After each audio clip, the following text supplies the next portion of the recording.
Kalaksa, kejadian ini terjadi pukul berapa, Pak? Kami terima informasi dari masyarakat sekitar pukul 1 dini hari. Kemudian kami meluncur dengan alat sekitar pukul 2 malam dini hari.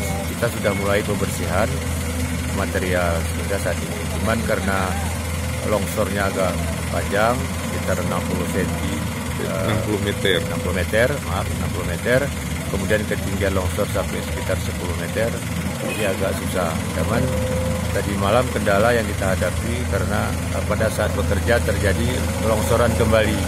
Kita khawatir nanti dikhawatirkan alat-alat kita akan kena longsor. Jadi tadi pagi sekitar pukul 7 kembali lagi pada saat bekerja terjadi longsor lagi sehingga dihentikan sementara.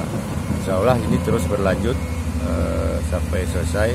Diperkirakan mungkin ada bantuan, nanti sudah kita minta bantu dari BPBD Benar Meriah, kemudian Dinas Pekerjaan Umum. Insya Allah sekitar 2 atau 3 jam ini akan selesai. Masyarakat yang ingin melewati ke arah Biren atau Benar Meriah, lewat jalan mana disarankan? Untuk sementara kita kerjasama dengan pihak kepolisian, TNI, kita arahkan dari Jalan Bukit menuju ke Panang dan tembus ke Benar Meriah. Kemudian sebaliknya dari arah Benar Meriah juga demikian. Pihak Polres, Perhubungan dan TNI sudah melakukan pengalihan jalan arus lalu lintas ya. Ya.